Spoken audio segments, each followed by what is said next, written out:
আসসালামু আলাইকুম ওয়া রাহমাতুল্লাহি ওয়া বারাকাতুহু। আশা করি আল্লাহ পাকের অশেষ রহমতে আপনারা ভালো আছেন। আমল কবুলের কতিপয় উপায়। যে কোনো সৎ আমল করার পরে আমাদের নিকট যে বিষয়টি মুখ্য হয়ে দাঁড়ায় তা হল আমল কবুলের বিষয়। কবুল হলো কি হলো না, নিশ্চয়ই সৎ আমল করতে পারা বড় একটি নিয়ামত, কিন্তু অন্য একটি নিয়ামত ব্যতীত তা পূর্ণ হয় না, যা তার চেয়েও বড়, তা হল কবুলের নিয়ামত। এটি নিশ্চিত যে রমজানের পরে এত কষ্ট ও ত্যাগ স্বীকার করে যদি তা কবুল না হয় তবে অবশ্যই এক মহাবিপদ। এর চেয়ে আর বড় ক্ষতি কি রয়েছে যদি আমল প্রত্যাখ্যাত হয় আর দুনিয়া আখিরাতের স্পষ্ট ক্ষতিতে প্রত্যাবর্তন করে। বান্দা যেহেতু জানে অনেক আমলই রয়েছে যা বিভিন্ন কারণে গ্রহণযোগ্য হয় না, অতএব গুরুত্বপূর্ণ বিষয় হল আমল কবুলের কারণ ও উপায় সম্পর্কে জানা। যদি কারণগুলি তার মধ্যে বিদ্যমান থাকে তবে যেন আল্লাহর প্রশংসা করে এবং ক্রমাগত তার উপরে অটল থাকে এবং আমল করে যায়। আর যদি তা বিদ্যমান না পায় তবে এই মুহূর্তেই যে বিষয়ের উপরে গুরুত্ব দিতে হবে তা হল ইখলাসের সাথে সেগুলোর মাধ্যমে আমল করায় সচেষ্ট হওয়া। আমল কবুলের কতিপয় উপায়। ১. স্বীয় আমলকে বড় মনে না করা এবং তার উপরে গর্ব না করা। মানুষ যত আমলই করুক না কেন, আল্লাহ তার দেহ থেকে শুরু করে সার্বিকভাবে যত নিয়ামত তাকে প্রদান করেছেন সে তুলনায় আল্লাহর সে মূলত কিছুই হক আদায় করতে পারেনি। সুতরাং একনিষ্ঠ ও খাঁটি মুমিনের চরিত্র হল তারা তাদের আমলগুলোকে তুচ্ছ জ্ঞান করবে, বড় মনে করে গর্ব অহংকার করবে না, যার ফলে তাদের সওয়াব নষ্ট হয়ে যায় এবং অলসতা এসে যায় সৎ আমল করার ক্ষেত্রে। স্বীয় আমলকে তুচ্ছ জ্ঞান করার সহায়ক বিষয় হল ১. আল্লাহ তাআলাকে যথাযথভাবে জানা ও চেনা। ২. তার নিয়ামতসমূহ উপলব্ধি করা। ৩. নিজের গুনাহ খাতা ও অসম্পূর্ণতাকে স্মরণ করা। ২. আমলটি কবুল হবে কিনা এই মর্মে শঙ্কিত থাকা। সাহাবায়ে কেরাম আমল কবুল হওয়ার ব্যাপারটিকে খুবই বেশি গুরুত্ব দিতেন, এমনকি তারা ভয় ও আশঙ্কায় থাকতেন। যেমন আল্লাহ তাআলা তাদের অবস্থা বর্ণনা করে বলেন, যারা ভীত কম্পিত হয়ে দান করে যা দান করার, কেননা তারা তাদের রবের নিকট প্রত্যাবর্তন করবে। নবী করিম সাল্লাল্লাহু আলাইহি ওয়াসাল্লাম আয়াতের ব্যাখ্যা করেন যে তারা রোজা রাখে, নামাজ আদায় করে, দান খয়রাত করে আর ভয় করে যে মনে হয় তা কবুল হয় না।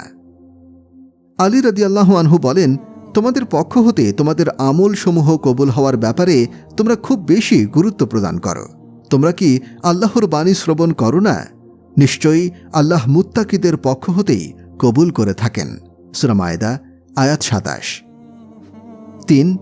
আমল কবুলের আশা পোষণ ও দোয়া করা। আল্লাহর প্রতি ভয়ই যথেষ্ট নয়, বরং অনুরূপ তার নিকট আশা পোষণ করতে হবে। কেননা আশাবিহীন ভয় নিরাশ হওয়ার কারণ এবং ভয়বিহীন আশা আল্লাহর শাস্তি হতে নিজেকে মুক্ত মনে করার কারণ। অথচ উভয়টি দোষণীয়, যা মানুষের আকীদা এবং আমলে মন্দ প্রভাব বিস্তার করে। জেনে রাখুন, আমল প্রত্যাখ্যান হয়ে যাওয়ার ভয় আশঙ্কার সাথে সাথে আমল কবুলের আশাপোষণ মানুষের জন্য বিনয়, নম্রতা ও আল্লাহ ভীতি এনে দেয়, যার ফলে তার ঈমান বৃদ্ধি পায়। যখন বান্দার মধ্যে আশা পোষণের গুণ সাব্যস্ত হয় তখন সে অবশ্যই তার আমল কবুল হওয়ার জন্য তার প্রভুর নিকটে ২ হাত তুলে প্রার্থনা করে, যেমন করেছিলেন আমাদের পিতা ইব্রাহিম খলিলুল্লাহ এবং তার পিতা ইসমাইল আলাইহিস সালাম, যা আল্লাহ তাআলা তাদের কাবা গৃহ নির্মাণের ব্যাপারটি উল্লেখ করে বর্ণনা করেন। তিনি বলেন, যখন ইব্রাহিম ও ইসমাইল আলাইহিমুসসালাম বাইতুল্লাহর ভিত্তি বুলন্দ করেন, দোয়া করেন, হে আল্লাহ, আমাদের প্রতিপালক, তুমি আমাদের দোয়া কবুল করে নিও, নিশ্চয়ই তুমি সর্বশ্রোতা সর্বজ্ঞ। সূরা বাকারা ১২৭। ৪. বেশি বেশি ইস্তেগফার, ক্ষমা প্রার্থনা। মানুষ তার আমলকে যতই পরিপূর্ণ করার জন্য সচেষ্ট হোক না কেন, তাতে অবশ্যই ত্রুটি ও অসম্পূর্ণতা থেকেই যাবে। এজন্যই আল্লাহ তাআলা আমাদেরকে শিক্ষা দান করেছেন কিভাবে আমরা সে অসম্পূর্ণতাকে দূর করব। সুতরাং তিনি আমাদেরকে ইবাদত আমলের পর ইস্তিগফার, ক্ষমা প্রার্থনার শিক্ষা দান করেন। যেমন আল্লাহ তাআলা হজের হুকুম বর্ণনার পর বলেন, অতঃপর তোমরা আরাফা হতে প্রত্যাবর্তন করে এসো, যেখানে থেকে লোকেরা প্রত্যাবর্তন করে আসে, আর আল্লাহর নিকটে ক্ষমা প্রার্থনা করতে থাকো। নিশ্চয়ই আল্লাহ মহা ক্ষমাশীল ও দয়াবান। সূরা বাকারা 199। আর নবী করিম সাল্লাল্লাহু আলাইহি ওয়াসাল্লাম প্রত্যেক নামাজের পরে 3 বার আস্তাগফিরুল্লাহ অর্থাৎ আমি আল্লাহর নিকট ক্ষমা প্রার্থনা করছি বলতেন। 5. বেশি বেশি সৎ আমল করা।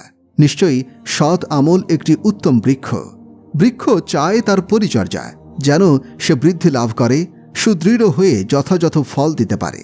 সৎ আমলের পরে সৎ আমল করে যাওয়া অবশ্যই আমল কবুলের একটি অন্যতম আলামত, আর এটি আল্লাহর বড় অনুগ্রহ ও নিয়ামত যা তিনি তার বান্দাকে প্রদান করে থাকেন। যদি বান্দা উত্তম আমল করে এবং তাতে ইখলাস বজায় রাখে, তখন আল্লাহ তাআলা তার জন্য অন্যান্য উত্তম আমলের দরজা খুলে দেন, যার ফলে তার নৈকট্যেরও বৃদ্ধি পায়। 6. সৎ আমলের স্থায়িত্ব এবং ধারাবাহিকতা বজায় রাখা। যে ব্যক্তি নেকি অর্জনের মৌসুম অতিবাহিত করার পরে সৎ আমলের ধারাবাহিকতা বজায় রাখতে চায়, তার জন্য জরুরি হল সে যেন সৎ আমলে স্থায়ী ও অটল থাকার গুরুত্ব, ফজিলত, উপকারিতা, তার প্রভাব, তা অর্জনের সহায়ক বিষয় সম্পর্কে জ্ঞান অর্জন করে। সৎ আমলের উপরে স্থায়ী ও অটল থাকার গুরুত্ব। ইসলামী শরীয়তে সৎ আমলের উপরে স্থায়ী ও অটল থাকার গুরুত্ব নিম্নের বিষয়গুলি হতে ফুটে ওঠে। 1. আল্লাহ তাআলার ফরজ সমূহ, যা অবশ্যই ধারাবাহিকতার ভিত্তিতেই ফরজ করা হয়েছে এবং তা আল্লাহর নিকটে সর্বাধিক প্রিয় আমল। 2. সৎ আমলের স্থায়িত্ব এবং ধারাবাহিকতা নবী করিম সাল্লাল্লাহু আলাইহি ওয়াসাল্লামের অন্যতম তরিকা ও নীতি। 3. ক্রমাগত আমল ও তার ধারাবাহিকতা আল্লাহ ও তার রাসূল সাল্লাল্লাহু আলাইহি ওয়াসাল্লামের নিকটে উত্তম আমলের অন্তর্ভুক্ত।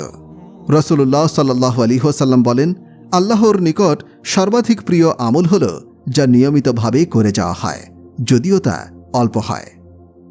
সৎ আমলের উপরে স্থায়ী ও অটল থাকার প্রভাব ও উপকারিতা।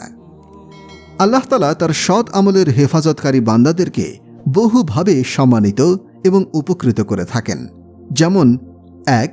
স্রষ্টার সাথে তার সার্বক্ষণিক যোগাযোগ, যা তাকে অগাধ শক্তি, দৃঢ়তা, আল্লাহর সাথে নিবিড় সম্পর্ক এবং তার উপরে মহা আস্থা তৈরি করে দেয়। এমনকি তার দুঃখ, কষ্ট ও চিন্তাভাবনায় আল্লাহই যথেষ্ট হয়ে যান। যেমন আল্লাহ তাআলা বলেন, যে ব্যক্তি আল্লাহর উপরে ভরসা করবে, আল্লাহই তার জন্য যথেষ্ট। সূরা তালাক আয়াত 3। 2. অলসতা, উদাসীনতা হতে অন্তরকে ফিরিয়ে রেখে সৎ আমলকে আঁকড়ে ধরার প্রতি অভ্যস্ত করা, যেন ক্রমান্বয়ে তা সহজ হয়ে যায়। যেমন কথিত রয়েছে, তুমি তোমার অন্তরকে যদি সৎ আমলে পরিচালিত না করো, তবে সে আমাকে গুনাহের দিকে পরিচালিত করবে। 3. এই নীতি অবলম্বন হল আল্লাহর মহব্বত এবং অভিভাবকত্ব লাভের উপায়। যেমন হাদিসে কুদসিতে আল্লাহ তাআলা বলেন, আমার বান্দা নফল ইবাদত সমূহর দ্বারা আমার নৈকট্য অর্জন করতেই থাকে, এমনকি তাকে আমি মহব্বত করতে শুরু করি। 4. সৎ আমলে অবিচল থাকা বিপদ আপদে মুক্তির একটি কারণ।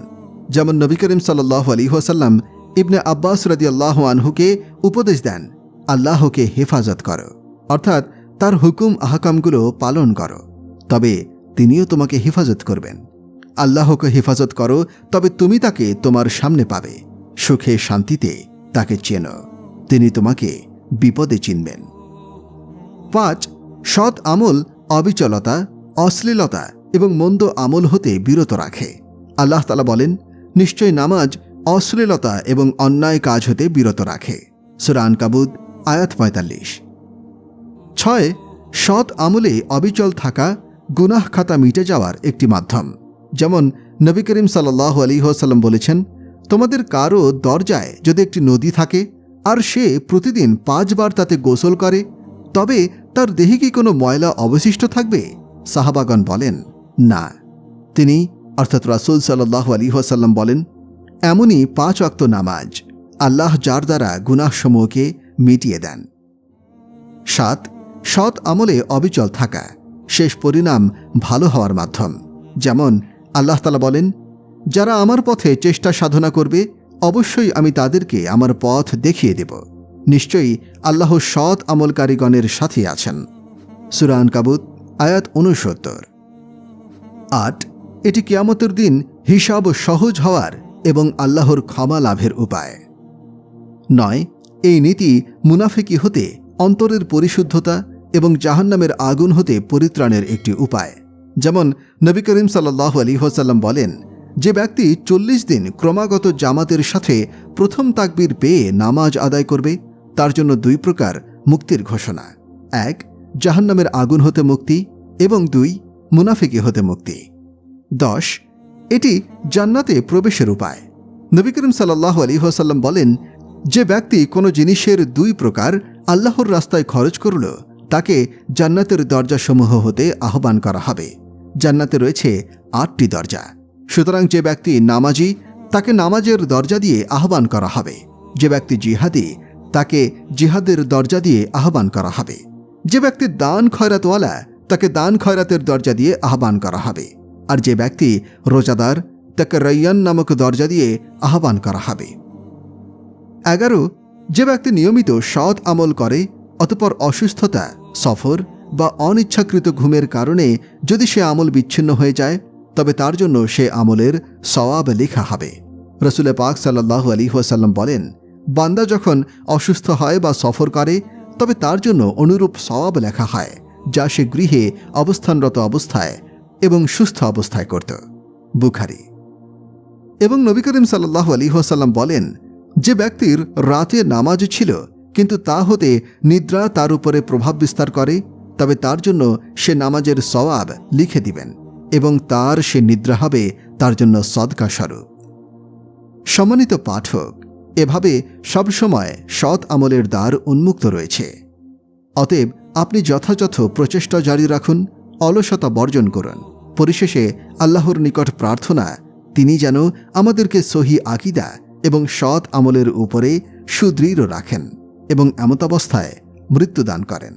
আমিন। ইবাদত কবুল হওয়ার শর্ত। ইবাদত কবুল হওয়ার অন্যতম শর্ত হালাল রুজি, আর অবৈধ উপার্জন দিয়ে নিশ্চয়ই হালাল রুজি সম্ভব নয়। সাহাবায়ে কেরামগণ যাদের উপার্জন হালাল হবার ব্যাপারে সন্দিহান ছিলেন, তাদের জন্য দোয়া করতেও অসম্মতি জানাতেন। প্রখ্যাত সাহাবী আবদুল্লাহ ইবনে ওমর রাদিয়াল্লাহু আনহু বসরার প্রশাসক এবং আমির আবদুল্লাহ ইবনে আমিরকে তার অসুস্থ অবস্থায় দেখতে যান। ইবনু আমির বলেন, ইবনু উমার, আপনি আমার জন্য একটু দোয়া করুন না। ইবনু উমার তার জন্য দোয়া করতে অসম্মত হন, কারণ তিনি ছিলেন আঞ্চলিক প্রশাসক।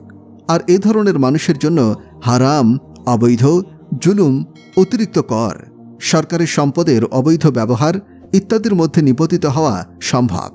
এই কারণে ইবনু উমর রাদিয়াল্লাহু আনহু উক্ত আমিরের জন্য দোয়া করতে অস্বীকার করে বলেন, আমি রাসূলুল্লাহ সাল্লাল্লাহু আলাইহি ওয়াসাল্লামকে বলতে শুনেছি, অজু গোসল ছাড়া কোনো সালাত কবুল হয় না, আর ফাঁকি, ধোঁকা ও অবৈধ সম্পদের কোনো দান কবুল হয় না। আর আপনি তো বসরার গভর্নর ছিলেন। হযরত আবু হুরায়রা রাদিয়াল্লাহু আনহু বলেন, রাসূলুল্লাহ সাল্লাল্লাহু আলাইহি ওয়াসাল্লাম বলেছেন, হে মানুষেরা, আল্লাহ পবিত্র, তিনি পবিত্র অর্থাৎ বৈধতা ছাড়া কিছুই কবুল করেন না। আল্লাহ মুমিনগণকে সেই নির্দেশই দিয়েছেন, যে নির্দেশ তিনি নবী ও রাসূলগণকে দিয়েছেন, অর্থাৎ বৈধ ও পবিত্র উপার্জন ভক্ষণ করা। যেমন তিনি পবিত্র কোরআনুল কারিমে রাসূলগণকে নির্দেশ দিয়ে বলেছেন, হে রাসূলগণ, তোমরা পবিত্র উপার্জন থেকে ভক্ষণ করো এবং সৎ কর্ম করো, নিশ্চয়ই তোমরা যা কিছু করো আমি তা জানি। সূরা আল মুমিনুন আয়াত ৫১। আর তিনি মুমিনগণকে একই নির্দেশ দিয়ে বলেছেন, হে মুমিনগণ, আমি তোমাদের যে রিজিক প্রদান করেছি তা থেকে পবিত্র রিজিক ভক্ষণ করো। সূরা বাকারা ১৭২। এরপর তিনি একজন মানুষের কথা উল্লেখ করেন, যে ব্যক্তি হজ, উমরা ইত্যাদি পালনের জন্য আল্লাহর পথে দীর্ঘ সফরে রত থাকে, ধূলি ধূসরিত দেহ এবং এলোমেলো চুল, তার হাত দুটি আকাশের দিকে বাড়িয়ে দিয়ে সে দোয়া করতে থাকে, হে প্রভু, হে প্রভু, কিন্তু তার খাদ্য হারাম, তার পোশাক হারাম, তার পানীয় হারাম এবং হারাম উপার্জনের জীবিকাতেই তার রক্ত মাংস গড়ে উঠেছে, তার দোয়া কিভাবে কবুল হবে? সহিহ মুসলিম ২/৭০৩ নম্বর ১০১৫। হারাম বস্তুর ব্যবসা করা হারাম, যেমন মদ ও নেশাজাতীয় দ্রব্যের উৎপাদন এবং ব্যবসা। অথচ এখন সিগারেট সহ অন্যান্য নেশার বস্তু কত হর হামেশায় বিক্রি হচ্ছে। এই প্রসঙ্গে জগৎসমূহের প্রতিপালক মহান আল্লাহ রাব্বুল আলামিন বলেন, আর তোমাদের জন্য পবিত্র বস্তুসমূহ হালাল করা হয়েছে, আর অপবিত্র বস্তুসমূহ নিষিদ্ধ করা হয়েছে। মন্দ এবং যে সকল নেশাজাতীয় দ্রব্য যা পান ও সেবন করা হারাম, তার উৎপাদন ও ব্যবসা ইসলামে সম্পূর্ণরূপে হারাম করা হয়েছে। এই জাতীয় দ্রব্য উৎপাদন এবং তার ব্যবসালব্ধ আয় অবৈধ। এই প্রসঙ্গে মহান আল্লাহ রাব্বুল আলামিন বলেন, হে মুমিনগণ, নিশ্চয় মদ, জুয়া, প্রতিমা দেবী ও ভাগ্য নির্ধারক তীরসমূহ তো অপবিত্র শয়তানের কর্ম। সুতরাং তোমরা তা পরিহার করো, যাতে তোমরা সফলকাম হও। শয়তান শুধু মদ ও জুয়া দ্বারা তোমাদের মধ্যে শত্রুতা এবং বিদ্বেষ সঞ্চার করতে চায়, আর চায় আল্লাহর স্মরণ ও সালাত থেকে তোমাদেরকে বাধা দিতে। অতএব তোমরা কি বিরত হবে না? সূরা মাইদা 90-91। হযরত মুহাম্মদ সাল্লাল্লাহু আলাইহি ওয়াসাল্লাম বলেন, মানুষের মধ্যে এমন এক সময় আসবে যখন মানুষ নির্বিচারে যা পাবে তাই গ্রহণ করবে। হালাল সম্পদ গ্রহণ করছে না হারাম সম্পদ গ্রহণ করছে তা বিবেচনা করবে না। সহিহ বুখারী 2/726, নম্বর 1954। হাদিসের ভাষ্য অনুযায়ী অবৈধ উপার্জনকারীর সকল কর্ম, সকল প্রার্থনা অর্থহীন হবার পাশাপাশি তার অবৈধ উপার্জনের জন্য আখিরাতে রয়েছে কঠিন শাস্তি। আবু উমামা রাদিয়াল্লাহু আনহু বলেন, রাসূলুল্লাহ সাল্লাল্লাহু আলাইহি ওয়াসাল্লাম বলেছেন, যে ব্যক্তি অবৈধভাবে কোনো মুসলিমের কোনো সম্পদ আত্মসাৎ করবে, তার জন্য আল্লাহ তাআলা জাহান্নাম নিশ্চিত করে দেবেন এবং তার জন্য জান্নাত নিষিদ্ধ করা হবে। এক ব্যক্তি প্রশ্ন করল, হে আল্লাহর রাসূল, যদি সামান্য কোনো জিনিস অবৈধভাবে গ্রহণ করে? তিনি উত্তরে বলেন, যদি আরাক গাছের এক টুকরো খণ্ডিত ডালও কেউ অবৈধভাবে গ্রহণ করে, তাহলে তারও এই শাস্তি। সহিহ মুসলিম 1/122, নম্বর 137। আসুন সবাই হালাল ও হারাম রুজি বোঝার চেষ্টা করি, সকল প্রকার অবৈধ উপার্জন থেকে নিজেদের হেফাজত করার চেষ্টা করি। আল্লাহ তাআলা আমাদের সকল প্রকার হারাম থেকে রক্ষা করুন, আমিন। লোক দেখানো আমলের ভয়াবহ পরিণতি। ইবাদত কবুল হওয়ার আরেকটি শর্ত হল খালেস নিয়তে আল্লাহর সন্তুষ্টির নিমিত্তে ইবাদত করা। লোক দেখানো আমলের কোনো ফায়দা নেই। যেমন হযরত আবু হুরায়রা রাদিয়াল্লাহু আনহু হতে বর্ণিত, তিনি বলেন, রাসূলুল্লাহ সাল্লাল্লাহু আলাইহি ওয়াসাল্লাম বলেছেন, কিয়ামতের দিন সর্বপ্রথম যে ব্যক্তির বিচার করা হবে সে হবে একজন ধর্মযুদ্ধে শাহাদত বরণকারী শহীদ। তাকে আল্লাহর নিকটে উপস্থিত করা হবে। অতঃপর আল্লাহ পাক দুনিয়াতে প্রদত্ত নিয়ামতসমূহের কথা তাকে স্মরণ করিয়ে দেবেন, আর সেও তা স্মরণ করবে। আল্লাহ তাআলা তাকে জিজ্ঞাসা করবেন, দুনিয়াতে তুমি কি আমল করেছ? উত্তরে সে বলবে, আমি তোমার সন্তুষ্টির জন্য কাফিরদের সাথে লড়াই করেছি, এমনকি শেষ পর্যন্ত শহীদ হয়েছি। তখন আল্লাহ তাআলা বলবেন, তুমি মিথ্যা বলছ, বরং তোমাকে যেন বীর বাহাদুর বলা হয় সেজন্যই তুমি লড়াই করেছ, আর তোমার অভিপ্রায় অনুযায়ী তোমাকে দুনিয়াতে তা বলাও হয়েছে। অতঃপর তার ব্যাপারে আদেশ দেওয়া হবে। তখন তাকে উপর করে টেনে হিচড়ে জাহান্নামে নিক্ষেপ করা হবে। অতঃপর সে ব্যক্তিকে বিচারের জন্য উপস্থিত করা হবে যে নিজে দ্বীনি ইলম শিক্ষা করেছে এবং অপরকে শিক্ষা দিয়েছে, আর পবিত্র কুরআন অধ্যয়ন করেছে এবং অপরকে শিক্ষা দিয়েছে। অতঃপর তিনি তাকে নিয়ামতের কথা স্মরণ করিয়ে দেবেন এবং সেও তা স্মরণ করবে। অতঃপর আল্লাহ তাআলা তাকে জিজ্ঞাসা করবেন, এই সমস্ত নিয়ামতের শুকরিয়া জ্ঞাপনের জন্য তুমি কি আমল করেছ? উত্তরে সে বলবে, আমি স্বয়ং দ্বীনি ইলম শিক্ষা করেছি এবং অপরকে শিক্ষা দিয়েছি এবং তোমার সন্তুষ্টির নিমিত্তে কুরআন তেলাওয়াত করেছি। তখন আল্লাহ তাআলা বলবেন, তুমি মিথ্যা বলছ, আমার সন্তুষ্টির জন্য নয়, বরং তুমি এজন্য ইলম শিক্ষা করেছ যেন তোমাকে আলেম বলা হয়, এবং এজন্য কুরআন অধ্যয়ন করেছ যাতে তোমাকে কারি বলা হয়, আর তোমার অভিপ্রায় অনুযায়ী তোমাকে আলেম ও কারিও বলা হয়েছে। অতঃপর ফেরেশতাদেরকে তার সম্পর্কে নির্দেশ দেওয়া হবে। সুতরাং তাকে উপর করে টানতে টানতে জাহান্নামে নিক্ষেপ করা হবে। অতঃপর এমন এক ব্যক্তিকে বিচারের জন্য আল্লাহর দরবারে উপস্থিত করা হবে যাকে আল্লাহ তাআলা বিপুল ধন সম্পদ দান করে বিত্তবান করেছিলেন। তাকে আল্লাহ তাআলা প্রথমে প্রদত্ত নিয়ামতের কথা স্মরণ করিয়ে দেবেন, আর সে তখন সমস্ত নিয়ামতের কথা অকপটে স্বীকার করবে। অতঃপর তিনি তাকে জিজ্ঞাসা করবেন, এই সমস্ত নিয়ামতের শুকরিয়ায় তুমি কি আমল করেছ? উত্তরে সে বলবে, যে সমস্ত ক্ষেত্রে ধন সম্পদ ব্যয় করলে তুমি সন্তুষ্ট হবে, তোমার সন্তুষ্টির জন্য সেসব খাতের একটি পথেও ব্যয় করতে ছাড়েনি। আল্লাহ তাআলা বলবেন, তুমি মিথ্যা বলছ, আমার সন্তুষ্টির জন্য নয়, বরং তুমি এই উদ্দেশ্যে দান করেছিলে যাতে তোমাকে বলা হয় যে সে একজন দানবীর, এবং তোমার অভিপ্রায় অনুসারে দুনিয়াতে তোমাকে দানবীর বলা হয়েছে। অতঃপর ফেরেশতাদেরকে তার সম্পর্কে নির্দেশ দেওয়া হবে, নির্দেশ মোতাবেক তাকে উপর করে টানতে টানতে জাহান্নামে নিক্ষেপ করা হবে। মুসলিম হাদিস 1905। অতএব ইবাদতের ক্ষেত্রে প্রধানতম বিষয় হল আল্লাহর সন্তুষ্টির নিমিত্তে ইবাদত করা।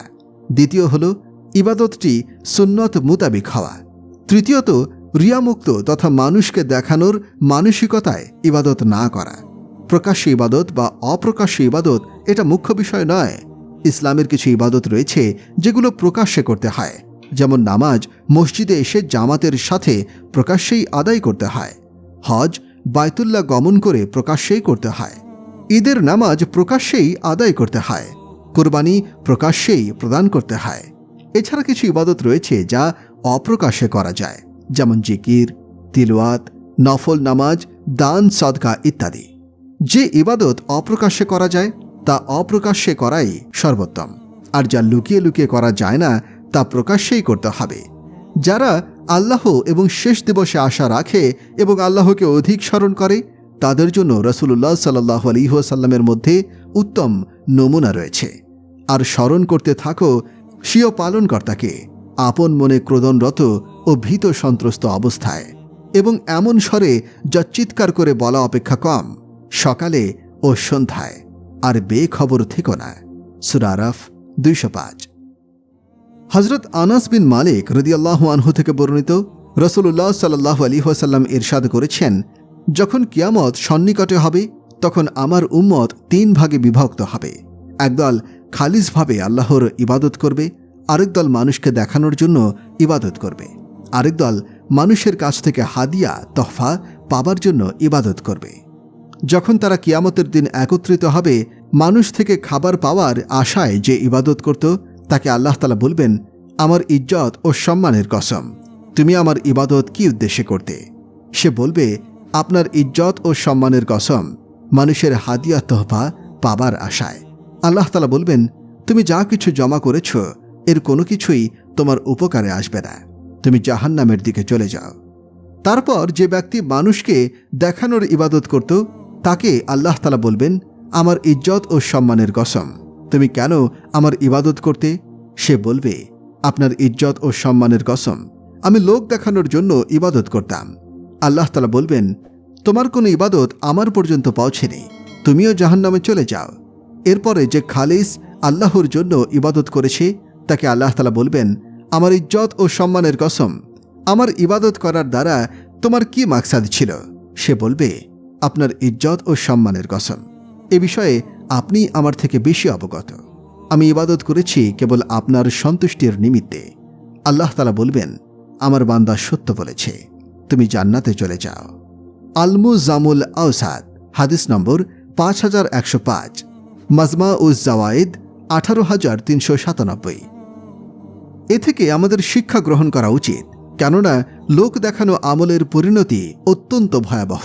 কাজেই সর্বদা আমাদের নিয়তকে পরিশুদ্ধ রাখতে হবে এবং প্রতিটি কাজই একমাত্র আল্লাহ পাকের সন্তুষ্টির জন্যই করতে হবে। কিছু কাজ লোক দেখানো বলে মনে হয়, মূলত তা নয়। ব্যক্তির ইচ্ছা ছিল ইবাদত গোপনভাবে করা এবং একমাত্র আল্লাহর জন্যই করা, কিন্তু মানুষ যদি জেনে যায় তবে বুঝতে হবে আল্লাহ তাআলা তার ইবাদতের সৌন্দর্য মানুষের মাঝে প্রকাশ করেছেন। তখন মানুষের প্রশংসা এবং সম্মানের আশা না করে আল্লাহর এই সুন্দর কাজে খুশি হওয়া এবং আল্লাহ তার গুনাহ গোপন করায় আনন্দিত হওয়া প্রয়োজন। আবু যর গিফারি রাদিয়াল্লাহু আনহু থেকে বর্ণিত, তিনি বলেন, রাসূলুল্লাহ সাল্লাল্লাহু আলাইহি ওয়াসাল্লামের নিকট আরজ করা হলো, সেই ব্যক্তি সম্পর্কে কি অভিমত যে নেক আমল করে এবং লোকেরা তার প্রশংসা করে? তিনি বললেন, এ তো মুমিন ব্যক্তির জন্য আগাম সুসংবাদ, এতে কাজটি কবুল হওয়ার লক্ষণ বোঝা যায়। মুসলিম হাদিস নম্বর 2642। ইবনে তাইমিয়া রহিমাহুল্লাহ বলেন, যে ব্যক্তির নিয়মিত দুহা অর্থাৎ চাস্তের সালাত বা তাহাজ্জুদ বা অন্য কোনো সালাতের অভ্যাস আছে, সে যেখানেই থাকুক না কেন সালাত পড়ে নেবে। লোক দেখানো বা ইখলাসের পরিপন্থী না হলে শুধুমাত্র মানুষের মাঝে থাকার তারা তার এ গোপন ইবাদতের কথা জেনে যাবে, এ কথা ভেবে উক্ত ইবাদত বাদ দেওয়া উচিত নয়। তিনি আরও বলেন, কেউ শুধুমাত্র রিয়ার ধারণা করা জায়েজ কাজ থেকে বিরত থাকতে নিষেধ করলে তা নিম্নোক্ত কারণে গ্রহণযোগ্য হবে না। 1.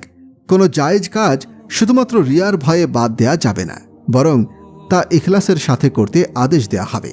শরীয়ত যা নিষেধ করেছে শুধু তাই নিষেধ করা যাবে। রাসূলুল্লাহ সাল্লাল্লাহু আলাইহি ওয়াসাল্লাম বললেন, আমাকে মানুষের দিল ছিদ্র করে পেট ফেরে ইমানের উপস্থিতি দেখার জন্য বলা হয়নি। সহিহ বুখারী হাদিস নম্বর 4351, মুসলিম হাদিস নম্বর 1064। 3. এভাবে করতে অনুমতি দিলে শিরক ও বাতিলপন্থীরা দিনদার ও সৎ লোকের শরীয়ত সিদ্ধ ভালো কাজে বাধা হয়ে দাঁড়াবে। যখনই তারা কোনো জায়েজ কাজ দেখবে তখন তারা বলে বেড়াবে এটা লোক দেখানোর জন্য করা হচ্ছে। ফলে হকপন্থীরা জায়েজ কাজটি প্রকাশ পেয়ে যাবে, এই ভয়ে ছেড়ে দেবে। এভাবে ভালো কাজ বাদ পড়ে যাবে।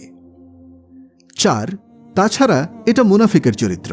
তাদের অভ্যাস হল যারা ভালো কাজ প্রকাশ্যভাবে করে তাদেরকে দোষারোপ করা। যারা দোষারোপ করে সাদাকার ব্যাপারে মুমিনদের মধ্য থেকে স্বেচ্ছা দানকারীদেরকে এবং তাদেরকে যারা তাদের পরিশ্রম ছাড়া কিছুই পায় না, অতঃপর তারা তাদেরকে নিয়ে উপহাস করে, আল্লাহ তাদেরকে নিয়ে উপহাস করেন এবং তাদের জন্যই রয়েছে যন্ত্রণাদায়ক আযাব। সূরা তাওবা আয়াত ৭৯। দোয়া ও মোনাজাত। মানুষের প্রকৃতি হল মুখাপেক্ষিতা, তাই সে নিজ কাজকর্ম সম্পাদন করতে এবং প্রয়োজন পুরা করতে অন্যের শরণাপন্ন হয়ে থাকে। তন্মধ্যে মুমিন বান্দা তার সকল কাজ সম্পাদনে নিজের সকল প্রয়োজনে কেবল আল্লাহ তাআলারই দরবারেই প্রার্থনা করেন। এতে অন্য কারো মধ্যস্থতা সে গ্রহণ করে না, কেননা মানুষের সকল প্রয়োজন আল্লাহ তাআলার কাছে রোনাজারি ও দুয়ার মাধ্যমেই পুরা হয়। এতে কারো মধ্যস্থতার দরকার হয় না। এছাড়া হাদিসে এসেছে দোয়া হলো একটি স্বতন্ত্র ইবাদত। অন্য হাদিসে এসেছে দোয়া ইবাদতের মগজ। তাই দোয়ার মাধ্যমে মনোবাঞ্ছা পূর্ণ করার সাথে সাথে এতে রয়েছে আরও বিশেষ ফায়দা। প্রত্যেক দোয়ার বিনিময়ে আল্লাহ তাআলার পক্ষ হতে আলাদা আলাদা সওয়াব লাভ হয়। দোয়ার এই ফজিলত এবং ফায়দা লাভ করতে হলে কিছু শর্ত ও আদব রক্ষা করা জরুরি। সেই সব শর্ত ও আদবের প্রতি পূর্ণ মনোযোগ দিয়ে দোয়া করলে দোয়া কবুল করা হয় এবং দোয়া দ্বারা পূর্ণ সুফল লাভ হয়। তন্মধ্য থেকে কিছু শর্ত ও আদব এবং দোয়া কবুল হওয়ার বিশেষ সময়ের কথা নিম্নে উল্লেখ করা হল। দোয়া কবুল হওয়ার কিছু শর্ত। 1. দোয়াকারীর পানাহার, পোশাক পরিচ্ছদ এবং বাসস্থান হালাল হওয়া। নবী করিম সাল্লাল্লাহু আলাইহি ওয়াসাল্লাম বলেছেন, কোনো ব্যক্তি দীর্ঘ সফর করে এলোমেলো চুল এবং ধূসর দেহ নিয়ে আসমানের দিকে 2 হাত তুলে বলতে থাকে, হে আমার রাব, হে আমার রাব, অথচ তার পানাহার, পোশাক পরিচ্ছদ সবই হারাম, অতএব তার দোয়া কি রূপে কবুল হবে? সহিহ মুসলিম 1015। 2. বাহ্যিকভাবে কবুল হতে বিলম্ব হচ্ছে মনে হলে অধৈর্য না হওয়া এবং একথা না বলা যে আমি দোয়া করেছিলাম কিন্তু তা কবুল হয়নি। নবী করিম সাল্লাল্লাহু আলাইহি ওয়াসাল্লাম বলেন, তোমাদের দোয়া কবুল করা হবে যদি না তোমরা তাড়াহুড়ো করো, এবং এই কথা না বলো যে আমি দোয়া করলাম কিন্তু তা কবুল হলো না। সহিহ মুসলিম 2735। 3. প্রার্থিত বিষয় না জায়েজ কিছু না হওয়া। নবী করিম সাল্লাল্লাহু আলাইহি ওয়াসাল্লাম বলেন, কোনো মুসলমান যখন কোনো দোয়া করে তখন আল্লাহ তাআলা তাকে হয়তো তার কাঙ্ক্ষিত বস্তুটি দান করেন অথবা তার থেকে অনুরূপ অনিষ্টতা দূর করে দেন, যদি না সে কোনো গুনাহের জন্য অথবা আত্মীয়তার সম্পর্ক ছিন্ন করার দোয়া করে। তিরমিজি 3468, মুসনাদে আহনাফ 11133। 4. দোয়া কবুল করার জন্য এও শর্ত যে মুসলিম উম্মার মাঝে সৎ কাজের আদেশ ও অসৎ কাজ হতে নিষেধ বিদ্যমান থাকা, কেননা ব্যাপকভাবে এই আমল বন্ধ হয়ে গেলে দোয়া কবুল হওয়ার প্রতিশ্রুতি বলবৎ থাকে না। নবী করিম সাল্লাল্লাহু আলাইহি ওয়াসাল্লাম বলেন, হে লোক সকল, আল্লাহ তাআলা তোমাদেরকে বলেছেন তোমরা সৎ কাজের আদেশ করো এবং অসৎ কাজ থেকে নিষেধ করো, এমন সময় আসার পূর্বে যখন তোমরা আমাকে ডাকবে কিন্তু আমি তোমাদের ডাকে সাড়া দেব না, তোমরা আমার নিকটে কিছু চাইবে কিন্তু আমি তা পূর্ণ করব না। তোমরা শত্রুর বিরুদ্ধে আমার কাছে সাহায্য প্রার্থনা করবে, কিন্তু আমি তোমাদেরকে সাহায্য করব না। সহিহ ইবনে হিব্বান 290। দুয়ার আদবসমূহ: 1. অজুর সাথে মোনাজাত করা। 2. কিবলামুখী হয়ে মোনাজাত করা। 3. মোনাজাতের সময় সিনা বরাবর হাত তোলা এবং মোনাজাত শেষে চেহারায় হাত মোছা। 4. দুয়ার পূর্বে কোনো নেক আমল করা। 5. আল্লাহর বরত্ব ও মহত্বের পূর্ণ অনুভূতি নিয়ে অত্যন্ত বিনয় ও খুব কাকুতি মিনতি করে এভাবে দোয়া করা যে, হে আল্লাহ, তুমি আমাকে দিয়েই দাও, আমার তো আর কোনো রব নেই, তুমি কবুল না করলে আমার কোনো উপায় নেই। এভাবে বিনয়ের সাথে বারবার বলতে থাকা। 6. দুয়ার শুরুতে ও শেষে আল্লাহর প্রশংসা এবং নবী করিম সাল্লাল্লাহু আলাইহি ওয়াসাল্লামের উপরে দরুদ পাঠ করা এবং আমিন দ্বারা দোয়া শেষ করা। 7. এই ইয়াকিন ও বিশ্বাসের সাথে মোনাজাত করা যে আমি যা চাইলাম আমার মাওলা নিশ্চিত আমাকে তা দেবেন। 8. নিম্নস্বরে কায়মনো বাক্যে মোনাজাত করা। আল্লাহ তাআলা বলেন, তোমরা তোমাদের প্রভুকে কায়মনো বাক্যে এবং অনুচ্চ স্বরে ডাকো, নিশ্চয়ই তিনি সীমালঙ্ঘনকারীদের পছন্দ করেন না। 9. মোনাজাতে কান্নাকাটি করা, কান্না না আসলে কান্নার ভান করা। 10. সকল মুমিনের জন্য দোয়া করা। আল্লাহ তাআলা ইরশাদ করেন, আপনি আপনার নিজের ভুলের জন্য ইস্তেগফার করুন এবং সকল মুমিন নর নারীদের জন্যেও ক্ষমা প্রার্থনা করুন। নবী করিম সাল্লাল্লাহু আলাইহি ওয়াসাল্লাম আরও বলেন, যে ব্যক্তি মুমিন নর নারীদের জন্য ক্ষমা প্রার্থনা করে, প্রত্যেক নর নারীর বদলায় তার আমলনামায় একটি করে নেকি লেখা হয়। 11. প্রথমে নিজেকে দিয়ে দোয়া শুরু করা। হযরত উবাই ইবনে কাব রাদিয়াল্লাহু আনহু বলেন, রাসূলুল্লাহ সাল্লাল্লাহু আলাইহি ওয়াসাল্লাম যখন কারো আলোচনা করে তার জন্য দোয়া করতে চাইতেন, তখন প্রথমে নিজের জন্য দোয়া করতেন, অতঃপর আলোচিত ব্যক্তির জন্য দোয়া করতেন। 12. কোনো গুনাহের কাজ সম্পন্ন হওয়ার দোয়া না করা। নাজায়েজ কোনো কিছুর জন্য দোয়া না করা, এসব দোয়া তো কবুল হয় না, বরং ঈমান চলে যাওয়ার আশঙ্কা আছে। দোয়া কবুল হওয়ার বিশেষ কিছু সময়: 1. প্রত্যেক ফরজ নামাজের পর। 2. আজান ও ইকামতের মধ্যবর্তী সময়। 3. রাতের শেষ ভাগ। 4. জুমার দিন খুতবার মাঝে কিংবা আসর ও মাগরিবের মধ্যবর্তী সময়ে। 5. জমজমের পানি পান করার সময়। 6. শরীয়ত সম্মত জিকিরের মজলিসে থাকা অবস্থায়। 7. সিজদা অবস্থায়। মুমিন বান্দা এ অবস্থায় আল্লাহ তাআলার অতি নিকটে চলে যায়। 8. অসুস্থ ব্যক্তির নিকট দোয়া করার সময়, কারণ তার নিকটে গিয়ে যা বলা হয় এর উপর ফেরেশতা আমিন বলতে থাকে। 9. বৃষ্টির সময়। 10. জিহাদের ময়দানে যুদ্ধরত অবস্থায়। আল্লাহ তাআলা আমাদের দুয়ার শর্ত ও আদবের প্রতি লক্ষ্য রেখে দোয়া কবুলের বিশেষ মুহূর্তগুলোতে সব সময় বেশি বেশি দোয়া করার তৌফিক দান করুন, আমিন। দুয়ার কিছু শর্ত: দুয়ার ফলাফল চোখে দেখি বা না দেখি আমাদেরকে দোয়া করে যেতে হবে। কিছু কিছু ক্ষেত্রে দোয়ার ফলাফল একেবারেই কম দেখা যায়, বলতে গেলে দেখাই যায় না। এমন একটি ক্ষেত্র হল যখন মুসলমান মজলুম হতে থাকে, তাদের উপরে বিভিন্ন জায়গায় নির্যাতন চলতে থাকে, তখন দোয়া কান্নাকাটি করা হয়, চোখের পানি ফেলা হয়, কুনুতে নাজেলা পড়া হয়, কিন্তু শেষ পর্যন্ত রক্ত ঝরতেই থাকে, আগুন জ্বলতেই থাকে। একসময় আগুন জ্বলা বন্ধ হয়, কিন্তু মানুষ যেভাবে দোয়া করেছিল, যেভাবে কান্নাকাটি করেছিল, সেভাবে কিছুই হয় না, তাৎক্ষণিকভাবেও হয় না, কাছাকাছি সময়েও হয় না। তো যেসব ক্ষেত্রে ফলাফল চোখে দেখা যায় না, সেসব ক্ষেত্রেও আমাদেরকে দোয়া করে যেতেই হবে। দোয়া করে কথাও বলা যাবে না যে আমি দোয়া করেছি, দোয়া কবুল হয় না। কথা বলা বেয়াদবি এবং দোয়ার মাধ্যমে বেবরকতির কারণ। বেবরকতির অর্থ হল দোয়া কবুল না হওয়া।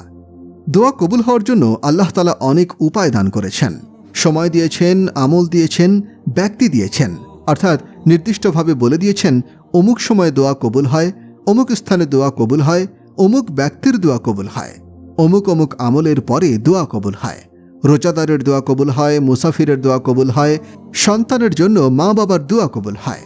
দোয়া কবুল হওয়ার কত ঘোষণা আল্লাহ তাআলা কতভাবে দিয়েছেন। দোয়া কবুল হওয়ার যেমন অনেক উপায় রয়েছে, তেমনি দোয়া কবুল না হওয়ারও অনেক কারণ রয়েছে, সেগুলো থেকেও আমাদেরকে বাঁচতে হবে।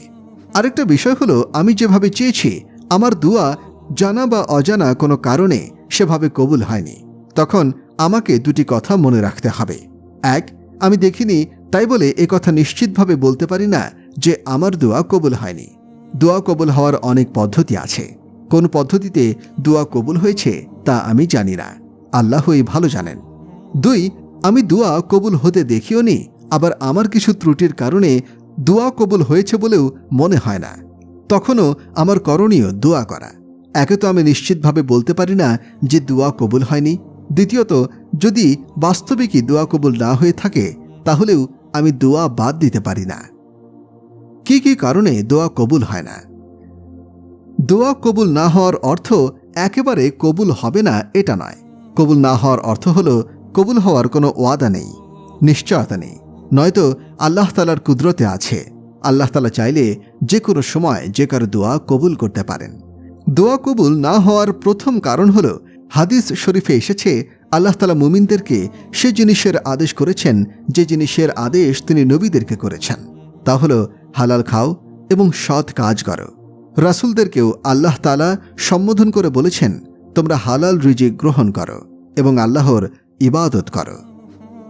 আল্লাহর এক বান্দা লম্বা সফরে বের হয়েছে, এত দীর্ঘ সফর যে মাথার চুল এলোমেলো হয়ে গেছে এবং কাপড় চোপড় ময়লা হয়ে গেছে। সফরে তো এমনি দোয়া কবুল হওয়ার কথা, তার উপর তার এই করুণ হালতে তো আরও বেশি কবুল হওয়ার কথা। তো সে এক বিপদে পড়ে দুহাত আসমানের দিকে প্রসারিত করে এভাবে আল্লাহকে ডাকছে, হে আল্লাহ, হে আল্লাহ। সে এভাবে দোয়া করেই যাচ্ছে, অথচ লোকটার অবস্থা হলো তার খাবার হারাম, যা সে পান করে তা হারাম, আবার যা সে পরিধান করে তাও হারাম। সুতরাং এর দোয়া কিভাবে কবুল হবে?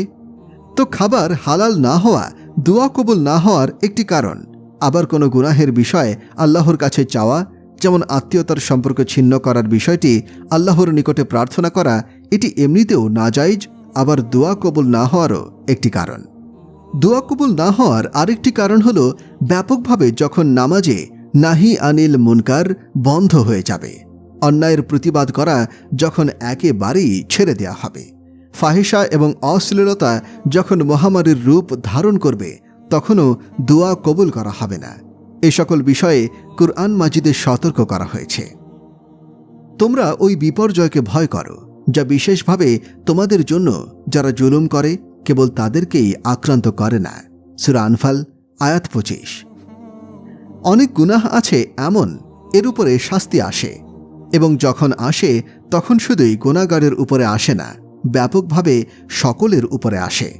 আর এ সকল ফাহিশা এবং অশ্লীলতা যখন ব্যাপক আকার ধারণ করে, যখন নাহি আনিল মুনকার বন্ধ হয়ে যায়, কোনো কওম, কোনো জাতি, কোনো দেশ বা সমাজে যদি অশ্লীলতা, মিথ্যাচার, দুর্নীতি, পাপাচার, অন্যায়, অত্যাচার ছড়িয়ে পড়ে, বিশেষভাবে সমাজের সেই শ্রেণীর মাঝে যে শ্রেণীর মাধ্যমে এ মন্দ কর্ম দূর হওয়ার কথা, তখন এর শাস্তি হয় অত্যন্ত ভয়াবহ। এখন উম্মত আছে এই হালতে। আমরা নাফরমানি করতে করতে আল্লাহকে এত নারাজ করেছি যে যেদিক থেকে আমাদের সংশোধনী আসবে সেদিকটি খারাপ হয়ে আছে। দোয়া করে যাব। দোয়া আমি যেভাবে করতে চাচ্ছি সেভাবে কবুল হোক বা না হোক, আমি দোয়া করেই যাব। কারণ আমার উপার্জন যদি হালাল হয়, পুরো সমাজে নাহি আনিল মুনকার করার সামর্থ্য আমার নেই। আমার ঘরে আমার সামর্থ্য আছে, এটুকু যদি করি তাহলে আমি কিভাবে কথা বলি যে দোয়া কবুল হবে না? হ্যাঁ, আক্ষরিক অর্থে দোয়া কবুল খুব কমই হয়ে থাকে। বেশিরভাগ এরকমই হয় যে আপনি যেভাবে চাচ্ছেন তার চেয়ে একটু ব্যতিক্রমভাবে দোয়া কবুল হবে। তারপরও বোঝা যায় যে আল্লাহ তাআলা দোয়া কবুল করেছেন। দোয়া কবুল হওয়ার যে নকশা আপনি তৈরি করেছেন, সেই নকশা হয়তো আল্লাহ বাস্তবায়ন করবেন না, কিন্তু আপনার জরুরত আল্লাহ পুরা করবেন। তারপরেও কখনো কখনো আপনার নকশা মোতাবেক দোয়া কবুল হয়ে যেতে পারে। কবুল হওয়ার একটা সূরত আছে যেটা বোঝার উপায় নেই। সেটা হলো হাদিস শরীফে এসেছে আপনি চেয়েছেন দুনিয়ার জন্য, আল্লাহ রেখেছেন আখিরাতের জন্য। কিয়ামতের দিন যখন বান্দা দেখবে যে আল্লাহ তাআলা দুয়ার বদলে কত কিছু রেখেছেন, তখন বলবে, আল্লাহ, আমি তো এত কিছু করিনি, এগুলো আমার আমলনামায় কোত্থেকে এলো? আল্লাহ তাআলা তখন বলবেন, তুমি যে দুনিয়ায় দোয়া করেছিলে সেগুলো দুনিয়ায় দেয়া হয়নি, এখন সেগুলো আরও উত্তম রূপে দেয়া হচ্ছে। কিন্তু দুনিয়ায় সেটা আমাদের বোঝার কোনো উপায় নেই। দোয়া কবুল হওয়ার আরেকটি সূরত হলো আমি ছোট কোনো মুসিবতে পড়লাম, আল্লাহর কাছে দোয়া করলাম, আল্লাহ আমাকে উদ্ধার করুন, কিন্তু মুসিবত থেকে আমি উদ্ধার পেলাম না, তখন আমি মনে করি আমার দোয়া কবুল হয়নি, অথচ আমার তাকদীর ছিল আরও বড় মুসিবতের। আল্লাহ তাআলা আমাকে এই ছোট মুসিবতে আক্রান্ত করে সেই বড় মুসিবত থেকেই রেহাই দিয়ে দিয়েছেন। সেই বড় মুসিবত থেকে বাঁচার জন্য আমি দোয়া করিনি, কিন্তু এই ছোট মুসিবতের দোয়ার বরকতে আল্লাহ তাআলা আমাকে সেই বড় মুসিবত থেকে বাঁচিয়ে দিলেন। অনেক সময় রাস্তায় আমরা যানজটে পড়ি, তখন যানজট থেকে বাঁচার জন্য আমরা দোয়া করি, কিন্তু দেখা গেল যানজট থেকে বাঁচতে পারলাম না। কিন্তু ঠিকই আল্লাহ তাআলা আমাকে তার চেয়ে বড় বিপদ থেকে বাঁচিয়ে দিয়েছেন। একটু সামনে যেতেই দেখা গেল একটা গাড়ি খাদের মধ্যে উল্টে পড়ে আছে। যানজটে না পড়লে হয়তো আমাদের গাড়িটা সেখানেই থাকত। কবুল হওয়ার অদৃশ্য সুরতগুলো তো আমরা জানি না, তাহলে আমি কিভাবে একথা বলি যে আমার দোয়া কবুল হয়নি? ফখরুদ্দিন রাজি রহিমাহুল্লাহ এর ঘটনা। মাওলানা তাকি সাহেব দামাদ বারকাতুহুম লিখেছেন, এক লোক একদা এক বিচ্ছুকে দেখল অস্বাভাবিক দ্রুত গতিতে কোথাও যাচ্ছে। লোকটি কৌতূহলী হয়ে বিচ্ছুর পিছু নিল। বিচ্ছুটি আস্তে আস্তে সেই নদীর কিনারে আসলো। নদীতে একটা কচ্ছপ ভেসে উঠল। বিচ্ছুটি কচ্ছপের পিঠে লাফ দিয়ে উঠে গেল। লোকটির কৌতূহল আরও বেড়ে গেল। সেও একটি নৌকা নিয়ে নদী পার হয়ে গেল। ওপারে গিয়ে দেখতে পেল এক লোক শুয়ে আছে, আর তার পাশে একটি বিষধর সাপ ফনা তুলে আছে ছোবল মারার জন্য। সাপটি যেই ছোবল মারতে যাবে, বিচ্ছুটি অমনি সাপকে দংশন করল। ছোবল মারার আগেই বিচ্ছুর দংশনে সাপটি মারা গেল। এরকম আরও কত ঘটনা ঘটতে থাকে, আমাদের খবরই থাকে না। দুয়ার ক্ষেত্রে আরেকটি বিষয় হল, হযরত থানভী রহিমাহুল্লাহ নিজ ভাষায় বলেছেন, একজন আল্লাহর কাছে 10টা টাকা চেয়েছে। এটা সে যুগের কথা। এ যুগে তো মানুষ 10 টাকা আল্লাহর কাছে চাইতেও যাবে না, অথচ হাদিস শরীফে এসেছে ছোট থেকে ছোট জিনিসও আল্লাহর কাছে চাওয়া দরকার। তো সে 10 টাকা আল্লাহর কাছে চাইল। এখানে একটা মূলনীতি বলে দিচ্ছি, দোয়া করার অনেক বড় একটা আদব হচ্ছে আল্লাহর কাছে জরুরত চাওয়া। আল্লাহকে বলা, আল্লাহ আমার অমুক জরুরত পুরো করে দাও, আমার কর্জ আদায় করে দাও, আমাকে দান সদকা করার তৌফিক দাও। নির্দিষ্টভাবে বলা, আল্লাহ আমাকে 10,000 টাকা দাও, এটা উচিত নয়। তো আল্লাহর কাছে চাওয়ার সময় আমাদের জরুরত চাইতে হবে। ধরলাম আল্লাহ আমাকে 10,000 টাকা দিলেন, কিন্তু যে উদ্দেশ্যে এই টাকা চেয়েছি সেই উদ্দেশ্য পূরণ হল না। থানভী রহিমাহুল্লাহ এর কথা বলছিলাম। থানভী রহিমাহুল্লাহ বলছিলেন যে সে আল্লাহর কাছে 10টা টাকা চাইল, কিন্তু তার 10 টাকার ব্যবস্থা হলো না। যেদিন দোয়া করেছিলেন সেদিন রাতে তার তাহাজ্জুদের তৌফিক হলো। এমনিতে সাধারণত তার তাহাজ্জুদের সৌভাগ্য হয় না, কিন্তু আজ দুয়ার বদৌলতে তার তাহাজ্জুদের সৌভাগ্য হয়ে গেল। সুতরাং নিশ্চিতভাবে কথা বলা যায় না যে আমাদের দোয়া কবুল হয়নি। আল্লাহর রসুল সাল্লাল্লাহু আলাইহি ওয়াসাল্লামের দোয়া করার একটি পদ্ধতি হল, তিনি ব্যাপক দোয়া করতেন, অর্থাৎ তিনি এমন শব্দে দোয়া করতেন যে শব্দের মধ্যে ব্যাপকতা আছে। রব্বানা আতিনা, একটার ভিতরে সব এসে গেছে। আবার দোয়া করেছেন আল্লাহুম্মাগফিরলি লিল মুমিনিনা, আল্লাহ সকল মুমিন নারী পুরুষকে আপনি মাফ করে দিন। আমার এক দোস্ত আমাকে বললেন তার জন্য দোয়া করি কিনা। আমি বললাম হ্যাঁ। তিনি বললেন, কিভাবে করেন? 15 কোটির মধ্য দিয়ে দেন নাকি? তিনি মনে করেছিলেন আমি দোয়ার মধ্যে বলি, হে আল্লাহ বাংলাদেশের সকল মুসলমানকে আপনি মাফ করে দিন। কিন্তু আমি তো কখনো এভাবে দোয়া করি না। আমি তো সারা পৃথিবীর সকল মুসলমানের জন্য দোয়া করি। তো আমি বললাম, না, আমি আপনাকে 15 কোটির মধ্যে দিই না, আমি আপনাকে 100 কোটির মধ্যে দিই। কিন্তু তাতে সমস্যা কি? সকল মুসলমান বললে আল্লাহর চোখ থেকে বাদ পড়ে যেতে পারেন। নাম নিয়ে দোয়া করলে আর সে বাদ পড়ার আশঙ্কাটা থাকে না। আপনি কি মনে মনে তাই ভাবছেন? না, আল্লাহর কাছে তো একজনের কথা বললে যেমন, সকলের কথা বললেও তেমনই। আমি তো বলি, আপনি যদি তালিকা পড়তে থাকেন আল্লাহর সামনে, তাহলে ভুলে তালিকা থেকে 2-1 জনের নাম বাদ পড়ে যেতে পারে। কিন্তু আপনি যখন লিল মুমিনিন বলেছেন, তখন জমিনের উপরে এবং আসমানের নিচে যেখানে যত মুমিন আছে আল্লাহর কাছে সব এমনভাবে দাখিল হয়ে গেল যেমনভাবে 1-2 জনের নাম পড়া হলে হয়। কিন্তু মনের সান্ত্বনা বলে একটা কথা আছে। এজন্য আমরা বিভিন্ন সময় বিভিন্ন বন্ধুর নাম নিয়ে দোয়া করি, কিন্তু ইজতেমাই দোয়ার মধ্যে তো সকলের নাম নিয়ে দোয়া করা সম্ভব নয়। আর ইজতেমাই দোয়া বেশি লম্বা করা উচিত নয়, কারণ কারো কারো জরুরত থাকতে পারে। আর ইজতেমাই দোয়ার নাম নেয়াটা অনেকের জন্য বিরক্তির কারণও হতে পারে। যখন ইনফিরাদি দোয়া করবেন তখন একজন একজন করে সকলের নাম নেওয়া যায়। দোয়ার মধ্যে নিয়ম হল প্রথমে ব্যাপকভাবে দোয়া করবেন, তারপর খাসভাবে দোয়া করবেন। তার আপনার উপরে হক রাখে যারা আপনার সাথে সংশ্লিষ্ট, যারা আপনার কাছে দোয়া চায় তাদের এক একজনের নাম নিয়ে দোয়া করুন। এভাবে দোয়াকে ব্যাপক করুন। দোয়া করার আরেকটি পদ্ধতি হল জরুরতকে ব্যাপক করা। এভাবে বলা যে, আল্লাহ, যত জরুরত আছে তুমি গায়েব থেকে পূরণ করে দাও, যত নেক তামান্না আছে তুমি গায়েব থেকে পুরো করে দাও। এই ব্যাপক শব্দের মধ্যে আমার সকল জরুরত চলে এলো, কিন্তু এর পরেও আমি আমার বিশেষ বিশেষ জরুরত ভিন্ন ভিন্নভাবে আবার বলবো। আমরা দোয়া করি, আল্লাহ, আপনি আমাদের অসুস্থদেরকে এবং মুসলমানদের সকল অসুস্থদেরকে সুস্থ করে দিন। তো এখানে ব্যাপকভাবে দোয়া করা হলো। পরে নাম নিয়ে নিয়ে আমাদের মধ্যে যারা অসুস্থ তাদের জন্য দোয়া করতে পারি।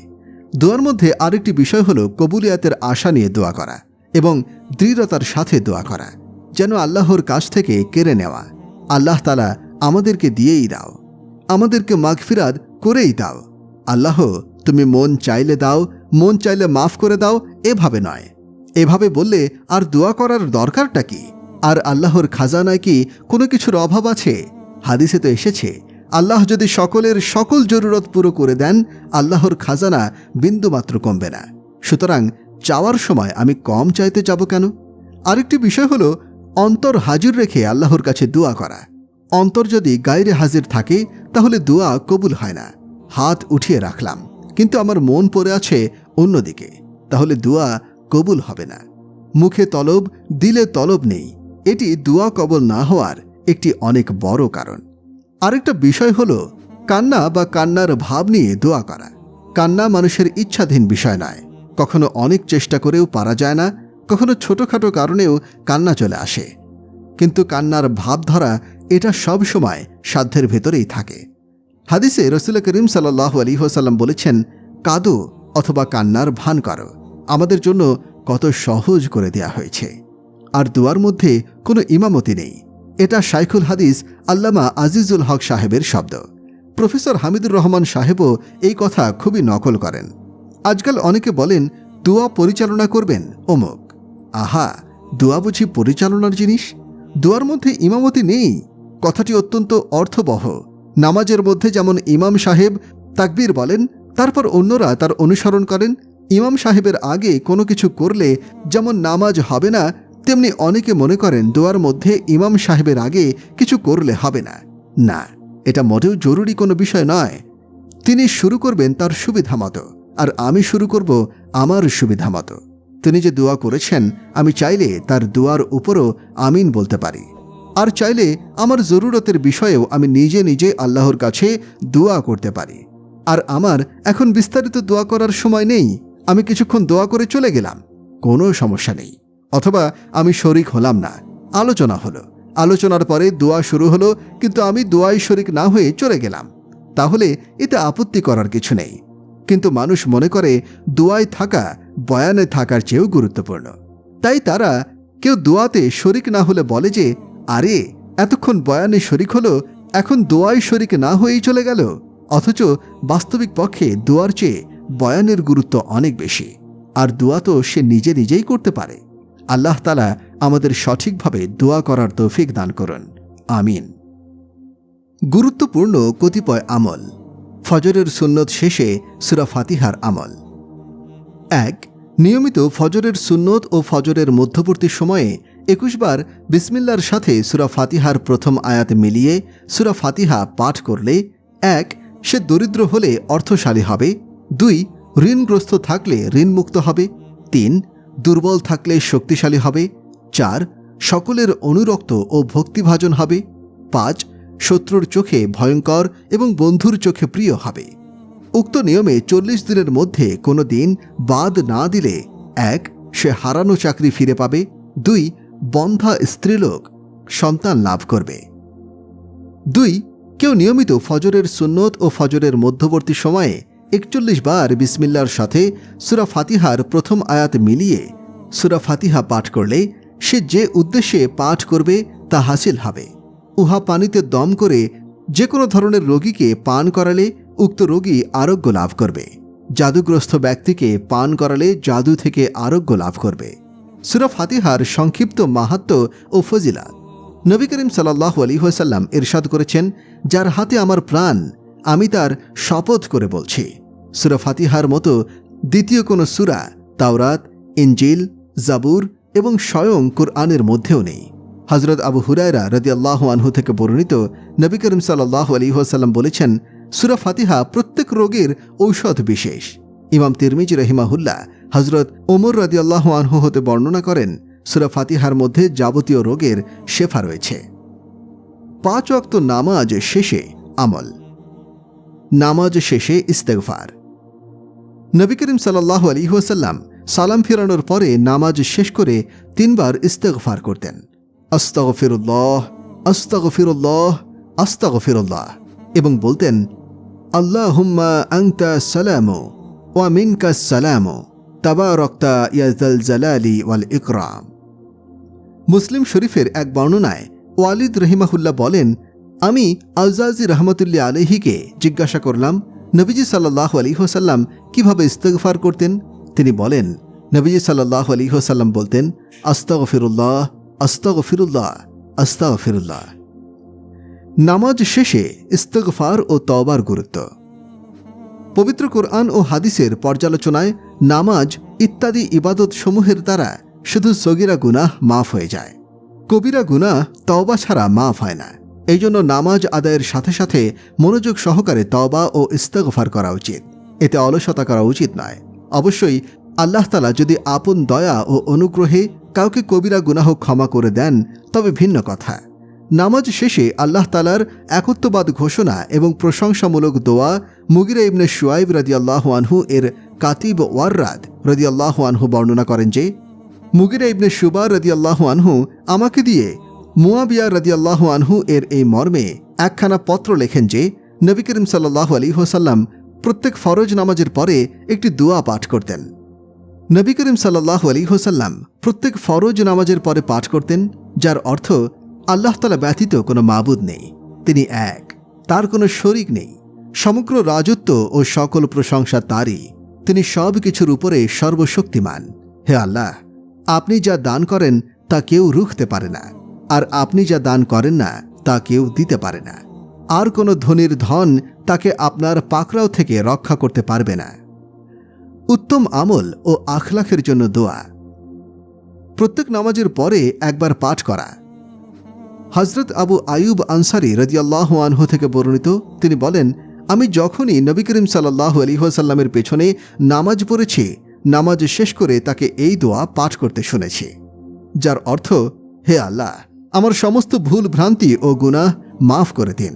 হে আল্লাহ, আমাকে উন্নতি দান করুন, আমার ত্রুটি বিচ্যুতি দূর করে দিন, আমাকে উত্তম আমল এবং উত্তম আখলাকের তৌফিক নসিব করুন, কারণ উত্তম আমল ও উত্তম আখলাকের প্রতি হেদায়েত আপনি ব্যতীত আর কেউ দিতে পারে না, এবং খারাপ আমল এবং খারাপ আখলাক আপনি ব্যতীত আর কেউ দূর করতে পারে না। ইবাদত বন্দেগীতে সাহায্য চেয়ে দোয়া। প্রত্যেক নামাজের পরে একবার পাঠ করবে। হযরত মুয়াজ ইবনে জাবাল রাদিয়াল্লাহু আনহু থেকে বর্ণিত আছে যে, নবী করিম সাল্লাল্লাহু আলাইহি ওয়াসাল্লাম তার হাত ধরে বলেছেন, হে মুয়াজ, আল্লাহর কসম, তোমাকে আমি মহব্বত করি। এরপর বললেন, আমি তোমাকে ওসিয়ত করছি যে কোনো নামাজ পড়ার পরে এই দোয়া পড়া ছেড়ে দিও না।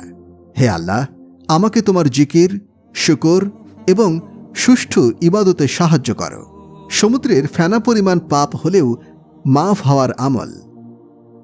হযরত আবু হুরায়রা রাদিয়াল্লাহু আনহু থেকে বর্ণিত, রাসূল পাক সাল্লাল্লাহু আলাইহি ওয়াসাল্লাম বলেছেন, প্রত্যেক নামাজের পরে যে ব্যক্তি সুবহানাল্লাহ 33 বার, আলহামদুলিল্লাহ 33 বার, আল্লাহু আকবার 33 বার পাঠ করে, আর এতে মোট 99 বার হয়।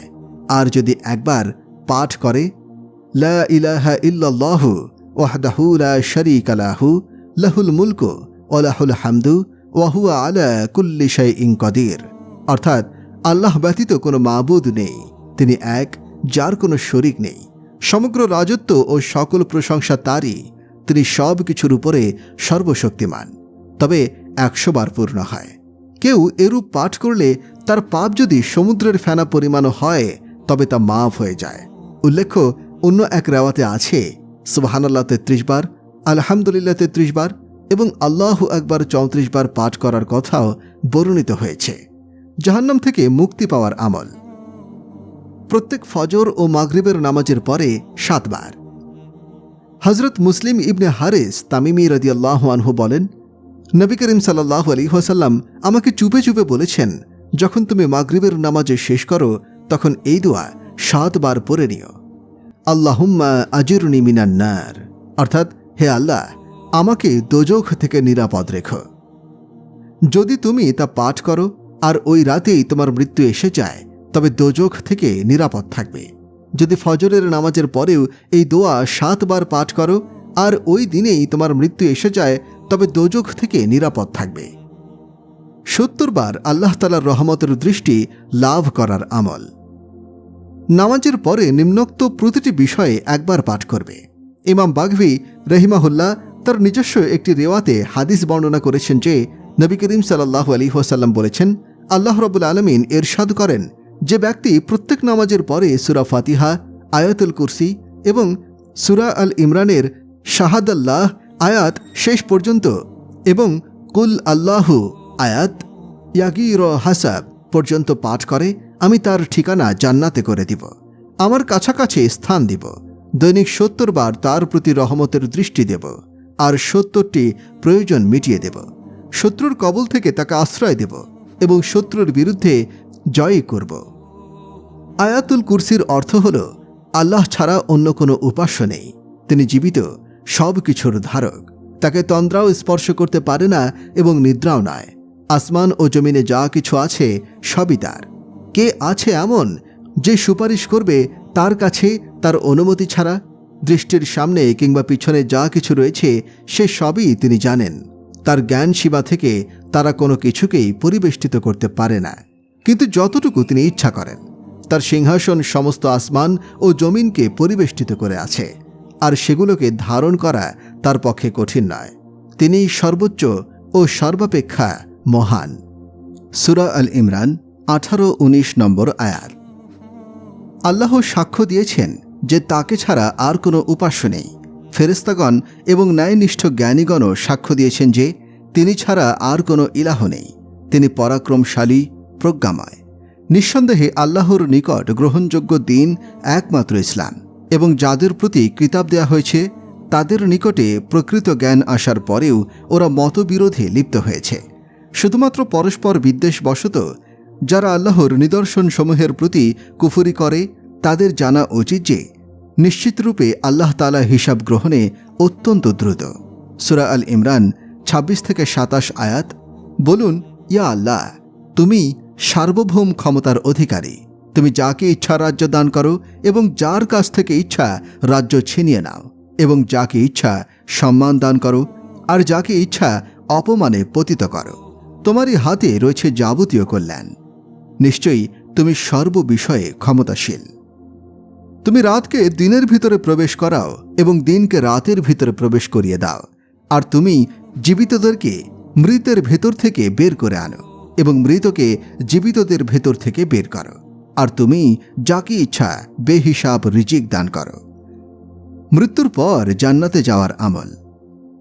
হযরত আবু উমামা রাদিয়াল্লাহু আনহু বর্ণনা করেন, নবী করিম সাল্লাল্লাহু আলাইহি ওয়াসাল্লাম ইরশাদ করেছেন, যে ব্যক্তি প্রত্যেক ফরজ নামাজের পর একবার আয়াতুল কুরসি নিয়মিত পাঠ করবে তার জন্য বেহেশতে প্রবেশের পথ একমাত্র মৃত্যু ছাড়া আর কোনো অন্তরায় থাকে না। অর্থাৎ মৃত্যুর সাথে সাথেই সে বেহেশতের ফলাফল এবং আরাম আয়েশ উপভোগ করতে শুরু করবে। হযরত হাসান ইবনে আলী রাদিয়াল্লাহু আনহু বর্ণনা করেন, রাসূলুল্লাহ সাল্লাল্লাহু আলাইহি ওয়াসাল্লাম বলেছেন, যে ব্যক্তি ফজর নামাজের পরে আয়াতুল কুরসি পড়ে সে পরবর্তী নামাজ পর্যন্ত আল্লাহ তাআলার হেফাজতে থাকে। 70টি প্রয়োজন পূর্ণ হওয়ার আমল। প্রতি নামাজের পর নিম্নোক্ত প্রতিটি বিষয় একবার পাঠ করবে। হযরত আবু আয়ুবী আনসারী রাদিয়াল্লাহু আনহু বর্ণনা করেন যে হযরত নবী করিম সাল্লাল্লাহু আলাইহি ওয়াসাল্লাম বলেন, যে ব্যক্তি প্রত্যেক ফরজ নামাজের পরে আয়াতুল কুরসি, সূরা আল ইমরানের 18-19 নম্বর আয়াত এবং সূরা আল ইমরানের 26-27 নম্বর আয়াত পাঠ করে, আল্লাহ তাআলা তার সমস্ত গুনাহ ক্ষমা করে দিয়ে তাকে জান্নাতে স্থান দেবেন। এছাড়াও তিনি তার ৭০টি প্রয়োজন মিটাবেন। তার মধ্যে সর্বনিম্ন প্রয়োজন হবে মাগফিরাত বা আল্লাহ তাআলার ক্ষমা। রুহুল মাআনি 2/144। ঋণ পরিশোধ করা ও শত্রু দমনের আমল। পবিত্র হাদিস শরীফে বর্ণিত হয়েছে যে হযরত মুআজ রাদিয়াল্লাহু আনহু ঋণগ্রস্ত হয়ে পড়েন এবং কিছুতেই ঋণ পরিশোধ করতে পারলেন না। নিরুপায় হয়ে তিনি নবী করিম সাল্লাল্লাহু আলাইহি ওয়াসাল্লামের শরণাপন্ন হলেন। তিনি মুআজ রাদিয়াল্লাহু আনহুকে সূরা আল ইমরানের ২৬ থেকে ২৭ নম্বর আয়াতে কারিমা পাঠ করে উপদেশ দিলেন। হযরত মুআজ রাদিয়াল্লাহু আনহু এই আয়াত দুটির বরকতে শীঘ্রই ঋণমুক্ত হলেন। প্রত্যেক নামাজের পরে এবং শয়নকালে সূরা আল ইমরানের ২৬ থেকে ২৭ নম্বর আয়াত বহুবার পড়লে উপার্জন বৃদ্ধি এবং সৌভাগ্যশীল ও দারিদ্রতা দূর হয়। ফজর ও মাগরিবের পর সূরা আল ইমরানের ২৬ থেকে ২৭ নম্বর আয়াত ৭ বার করে পড়লে আল্লাহর রহমতে ঋণ এবং শত্রু দমন হবে। আমলে নাজাত। নবী করিম সাল্লাল্লাহু আলাইহি ওয়াসাল্লামের শাফায়াত ও তাকে স্বপ্ন দেখার আমল। প্রতি নামাজের পরে একবার বা ৭ বার কিংবা রোজ ৪১ বার পাঠ করবে। সূরা তাওবার শেষ ২ আয়াত প্রত্যেক ফরজ নামাজের পরে একবার পাঠ করলে কিয়ামতের দিন নবী করিম সাল্লাল্লাহু আলাইহি ওয়াসাল্লামের শাফায়াত লাভ করবে। আর প্রত্যেক ফরজ নামাজের শেষে ৭ বার পাঠ করলে ১. সে দুর্বল হলে বলবান হবে, ২. লাঞ্ছিত হলে সম্মানিত হবে, ৩. পরাজিত হলে পরাক্রান্ত হবে, ৪. দরিদ্র থাকলে ধনবান হবে, ৫. বিপদগ্রস্ত থাকলে বিপদমুক্ত হবে, ৬. তার অপমৃত্যু হবে না, ৭. তার আয়ু বৃদ্ধি পাবে, ৮. তার সকল কাজ সহজ সাধ্য হবে, ৯. স্বপ্নে নবী করিম সাল্লাল্লাহু আলাইহি ওয়াসাল্লামের সাক্ষাৎ লাভ না হয়ে পারবে না। আবু দাউদ শরীফ। ১০. প্রতিদিন ৪১ বার পাঠ করলে স্বপ্নে নবী করিম সাল্লাল্লাহু আলাইহি ওয়াসাল্লামের সাক্ষাৎ লাভ করবে। সংশ্লিষ্ট একটি ঘটনা। আবুল কাশেম খাফফাফ রহমতুল্লাহ আলাইহি বলেন, একদিন শিবলি রহমতুল্লাহ আলাইহি শায়েখ আবু বকর ইবনে মুজাহিদের মসজিদে উপস্থিত হলেন। শায়েখ আবু বকর রহমতুল্লাহ আলাইহি তার সম্মানার্থে উঠে দাঁড়ালেন। এটি দেখে তার শীর্ষগণ বললেন, যখন উজির সাহেব আগমন করেন তখন তো আপনি তার সম্মানার্থে দাঁড়ান না, অথচ এখন শিবলি রহমতুল্লাহ আলাইহির জন্য দাঁড়ালেন, এর কারণ কি? তিনি বলেন, নবী করিম সাল্লাল্লাহু আলাইহি ওয়াসাল্লাম যাকে সম্মান প্রদর্শন করেন তাকে সম্মান প্রদর্শন করা কি আমার উচিত নয়? আমি একদিন নবী করিম সাল্লাল্লাহু আলাইহি ওয়াসাল্লামকে স্বপ্নে দেখলাম। তিনি বললেন, হে আবু বকর, আগামীকাল তোমার নিকট একজন বেহেশতি আসবে, সে আসলে তাকে সম্মান প্রদর্শন করো। এর ২-৩ দিন পরে আমি আবার নবীজি সাল্লাল্লাহু আলাইহি ওয়াসাল্লামকে স্বপ্নে দেখলাম। তিনি বললেন, তুমি যেমন একজন বেহেশতিকে সম্মান প্রদর্শন করেছ, তেমনি আল্লাহ তাআলা তোমাকে সম্মানিত করুন। আমি বললাম, ইয়া রাসূলুল্লাহ সাল্লাল্লাহু আলাইহি ওয়াসাল্লাম, শিবলি রহমতুল্লাহ আলাইহির এই সম্মান লাভ কিভাবে হলো? তিনি বললেন, যেহেতু সে ৫ ওয়াক্তে প্রত্যেক ফরজ নামাজের পরে সূরা তাওবার শেষ ২ আয়াত পাঠ করার পরে ৩ বার বলে, সাল্লাল্লাহু তাআলা আলাইহি ওয়া ইলাইহি ওয়া বারাকা ইয়া সাইয়্যিদিনা মুহাম্মদ। এই আমলটি সে ৮০ বছর যাবৎ করে আসছে। যে ব্যক্তি এরূপ করেন তাকে আমি সম্মান প্রদর্শন করব না? জান্নাতের যে কোনো দরজা দিয়ে প্রবেশ এবং যে কোনো হুরকে বিয়ে করার আমল। হযরত জাবের ইবনে আব্দুল্লাহ রাদিয়াল্লাহু আনহু থেকে বর্ণিত, নবী করিম সাল্লাল্লাহু আলাইহি ওয়াসাল্লাম বলেছেন, ৩টি কাজ এমন রয়েছে যে ব্যক্তি এগুলো সম্পাদন করবে সে জান্নাতের দরজাগুলোর যে কোনো দরজা দিয়ে প্রবেশ করতে পারবে এবং জান্নাতের যে কোনো হুরের সাথে ইচ্ছা বিবাহ বন্ধনে আবদ্ধ হতে পারবে। প্রথমত, যে ব্যক্তি তার হত্যাকারীকে ক্ষমা করে দেয়। দ্বিতীয়ত, নিজের গোপনীয় ঋণ পরিশোধ করে দেয়। তৃতীয়ত, প্রত্যেক ফরজ নামাজের পরে ১০ বার সূরা ইখলাস পাঠ করে। তখন হযরত আবু বকর রাদিয়াল্লাহু আনহু জিজ্ঞাসা করলেন, ইয়া রাসূলুল্লাহ সাল্লাল্লাহু আলাইহি ওয়াসাল্লাম, এর ৩টি কাজের যে কোনো একটি যদি কেউ করে? উত্তরে নবী করিম সাল্লাল্লাহু আলাইহি ওয়াসাল্লাম বললেন, একটি করলেও একই রকম সম্মান সে লাভ করবে। দুররে মানসুর ৮/৬৭৩। জান্নাতে প্রাসাদ নির্মিত হওয়ার আমল। যে কোনো সময় সূরা ইখলাস ১০ বার পড়লে জান্নাতে একটি প্রাসাদ নির্মিত হয়। হযরত মুআজ ইবনে আনাস আল জুহানি রাদিয়াল্লাহু আনহু বর্ণনা করেছেন, কেহ যদি ১০ বার সূরা ইখলাস পাঠ করে তবে আল্লাহ তাআলা তার জন্য জান্নাতে একটি প্রাসাদ নির্মাণ করবেন। হযরত ওমর রাদিয়াল্লাহু আনহু আরজ করলেন, ইয়া রাসূলুল্লাহ সাল্লাল্লাহু আলাইহি ওয়াসাল্লাম, তবে তো আমি অনেক বেশি পরিমাণে পড়ব। নবীজি সাল্লাল্লাহু আলাইহি ওয়াসাল্লাম ইরশাদ করলেন, আল্লাহ তাআলা অনেক বেশি উত্তম সওয়াব দানকারী। সকল প্রকার অনিষ্ট থেকে আশ্রয় প্রার্থনার আমল। সূরা ইখলাস, সূরা ফালাক, সূরা নাস একবার করে পাঠ করবে। প্রত্যেক ফরজ নামাজের পরে একবার করে সূরা ইখলাস, সূরা ফালাক, সূরা নাস পড়া মুস্তাহাব। উক্ত সূরা সকাল সন্ধ্যায় প্রতিটি 3 বার করে পাঠ করবে। হযরত ওমর রাদিয়াল্লাহু আনহু থেকে বর্ণিত, তিনি বলেন, নবীজি সাল্লাল্লাহু আলাইহি ওয়াসাল্লাম আমাকে প্রত্যেক নামাজের পরে সূরা ফালাক ও সূরা নাস পাঠ করতে আদেশ করেছেন। বিশেষ মর্যাদা এবং গুরুত্বপূর্ণ 3টি সূরা। সূরা ইখলাস, সূরা ফালাক ও সূরা নাস তাওরাত, ইনজিল, জাবুর ও কুরআনের প্রতিটি কিতাবেই নাজিল হয়েছে। সূরা ফালাক ও নাসের ফজিলত। হযরত আয়েশা রাদিয়াল্লাহু আনহা বলেন, নবী করিম সাল্লাল্লাহু আলাইহি ওয়াসাল্লাম কোনো রোগে আক্রান্ত হলে সূরা ফালাক এবং সূরা নাস পড়ে ফু দিয়ে সর্বাঙ্গে হাত বুলিয়ে দিতেন। অন্য এক হাদিসে এসেছে, নবী করিম সাল্লাল্লাহু আলাইহি ওয়াসাল্লাম জিন ও মানুষের কুদৃষ্টি হতে আশ্রয় প্রার্থনা করতেন। এই দুটি সূরা অবতীর্ণ হওয়ার পরে তিনি এই সূরা দুটিকে গ্রহণ করেন এবং বাকি সব ছেড়ে দেন। একজন জান্নাতি সাহাবীর আমল। হযরত আনাস ইবনে মালিক রাদিয়াল্লাহু আনহু বলেন, আমরা রাসূল সাল্লাল্লাহু আলাইহি ওয়াসাল্লামের দরবারে মসজিদে নববীতে উপবিষ্ট ছিলাম। তখন তিনি বললেন, তোমাদের নিকট একজন জান্নাতি মানুষ আগমন করবে। অতঃপর একজন সাহাবী আগমন করলেন। তার দাড়ি থেকে সদ্যকৃত অজুর পানির ফোঁটা ঝরে পড়ছিল। তিনি তার বাম হাতে জুতা দিয়ে মসজিদে প্রবেশ করলেন।